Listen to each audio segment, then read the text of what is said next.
In May of 1968, the USS Scorpion nuclear-powered attack submarine was conducting a last mission near the Mediterranean when she suddenly disappeared. The ship was surveilling Soviet activity in the area and was expected to return to port at Norfolk, Virginia within days, but after a final message indicating that they were closing in on a Soviet vessel, the crew was never heard of again. A massive search operation was then launched, but subsequent investigations revealed a series of mishandlings from the Navy, including a potential cover-up and a rushed overhaul procedure that could have cost the lives of almost 100 sailors. Dan Rogers, an electrician's mate on the submarine, requested a transfer and tried to warn them, quote, "I didn't know it was going to sink, but I was absolutely uptight after having been on there and seeing the things I'd seen. I was just unable to deal with going to sea again on the Scorpion." This resolution would ultimately save his life, but his comrades weren't so lucky.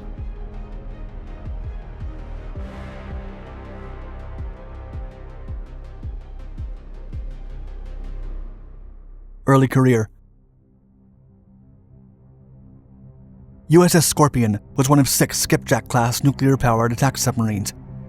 The class introduced a teardrop-shaped hull that allowed for high speeds of 34 knots, or 38 miles per hour, while submerged.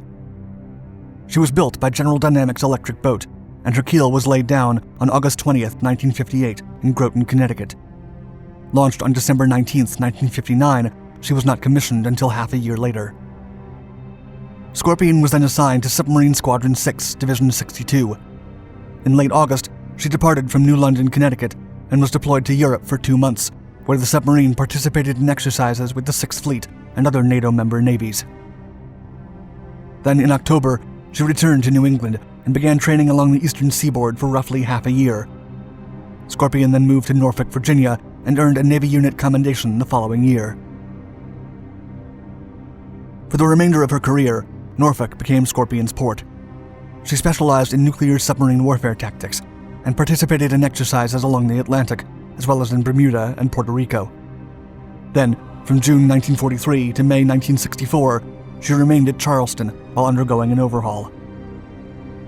As she resumed duties in the late spring, her regular assignments were interrupted to carry out a transatlantic patrol that lasted 2 months. She would eventually conduct a similar patrol in European waters. In 1966, her commanding officer, Norman B. Bessick, received a Navy Commendation Medal for his outstanding leadership, foresight, and professional skill. Several other officers and crewmen were also cited for meritorious achievements. It is said that Scorpion entered an inland Russian sea in 1966 during a northern run in which she was able to film a Soviet missile launch through her periscope just in time to flee from the enemy. As part of the Navy's SubSafe safety program, launched after the loss of USS Thresher, Scorpion underwent extensive routine testing and overhaul. The program required thorough testing of all surfaces and components with ultrasounds to certify the vessel and validate her integrity. In February of 1967, the submarine entered Norfolk Naval Shipyard, but submarine operation demands were at their peak, and instead of receiving a desperately needed overhaul, she was only given emergency repairs to get her back on duty as soon as possible. While SubSafe quadrupled overhaul times, the Chief of Naval Operations authorized a so-called experimental accelerated procedure, and safety checks and the installation of improved components were bypassed. Moreover, repair crews were arguably overworked, and they relied on jury-rigged spare parts to complete repairs, many of which were found to be defectively welded pipes. Hence, Scorpion was forced to maintain a diving limit of barely 110 meters, much shallower than normal. The submarine returned to operational status after merely 7 months, but she was not awarded the SubSafe certification, one of only 4 submarines in the Atlantic Fleet that failed to receive it. No sign of Scorpion. After refresher training and weapon tests in late 1967, Scorpion headed towards the Mediterranean Sea under new commander Francis Slattery. Then, in February of 1968, she transited to a naval base in Rota, Spain. The submarine was in poor conditions despite the recent overhaul, and those circumstances forced 2 crew members to leave. According to letters from several submariners on board, Scorpion was suffering severe mechanical breakdowns, including a leak on her propeller shaft, worrying oil leakage in the hydraulic systems, leaks of poisonous freon, and unstable control surfaces. She even had an electrical fire near the trash disposal unit. Still, the impaired vessel departed from Rota en route to the Azores Islands to surveil Soviet ships and hoped to eventually return home to Norfolk. At midnight on May 21st, Slattery transmitted a confirmation that they had located a Soviet submarine. The message was able to reach a Navy communications station in Nea Makri, Greece, which forwarded it to Comsublant. The crew was closing in on the Soviet submarine at 15 knots steady at 110 meters deep and was, quote, to begin surveillance of the Soviets. Scorpion was overdue at Norfolk 6 days later, but that message was the last time the crew communicated with the exterior world. The U.S. Navy soon launched a search mission, employing dynamic Bayesian statistical methods to optimize the search pattern. The area was narrowed down based on recordings obtained by a Navy station in the Canaries. The recording had captured 15 acoustic events over 190 seconds, which appeared to come from an underwater explosion. On June 5th, Scorpion and the 99 men on board were declared presumed lost, and her name was struck from the Naval Vessel Register by the end of the month. Several reports indicated that 3 days before Scorpion was expected back from patrol, a huge and secretive search attempt was launched. Along with other declassified information, this account implies that the Navy knew Scorpion had been destroyed before the public search was set in motion. However, it took months to locate the wreck. In late October, the oceanographic search and rescue vessel USNS Mizar found Scorpion's remains 460 miles southwest of the Azores. Using an underwater towed camera sled, the 77-meter-long hull was found laying on the seabed at 3,000 meters of depth. Because of the underwater pressure, the submarine had plowed a deep trench across the ocean floor, and her sail was torn off because the ship's operations center collapsed inward. Also, one of her running lights was open, as if it had been deployed at the time of the accident, though the shock might have also caused it. In 1969, a secondary investigation was conducted using extensive photographic and video inspections, as well as eyewitnesses.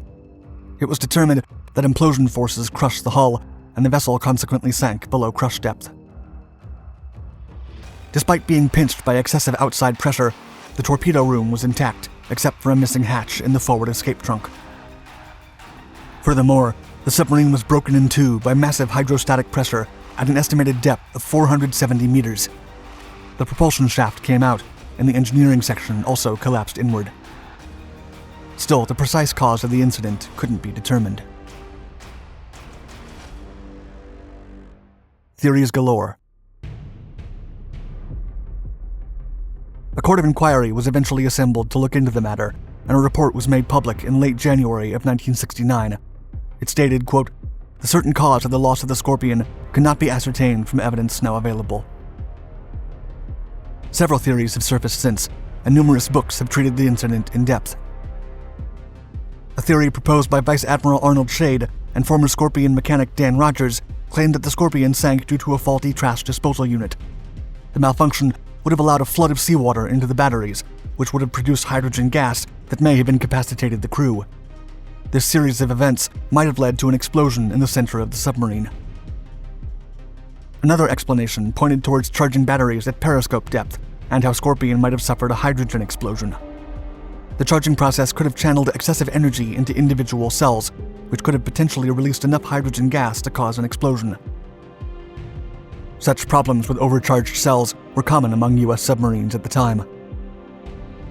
However, some theories were more sinister in nature.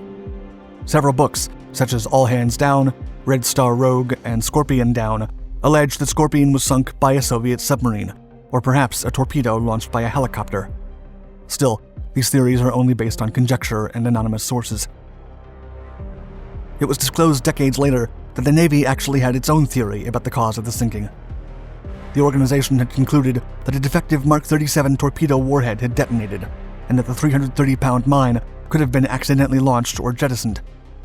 As the weapon did not find any other target in the area, it could have circled back and hit Scorpion. In fact, the Mark 37 was infamous for using silver-zinc batteries prone to overheating or even combusting. The book Blind Man's Bluff proposes the theory that a hot-running torpedo battery caused a fire that subsequently detonated the torpedo and ruptured the hull. Unresolved business.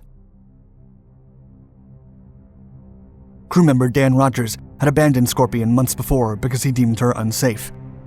Backed by Stephen Johnson, an investigative journalist from the Houston Chronicle, they dug out documents that pointed directly towards the detrimental state of the ship. Letters from the crew also confirmed the submarine was in less than ideal conditions. Furthermore, the submarine's involvement in a secret program cut off the necessary maintenance needs of the ship, not to mention a reduced budget.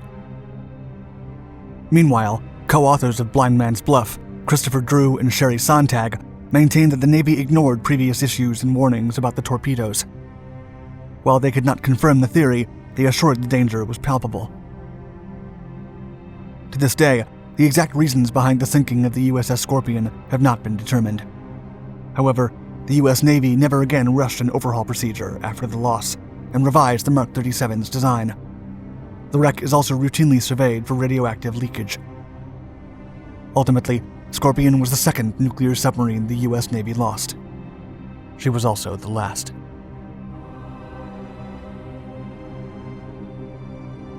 Thank you for watching my video.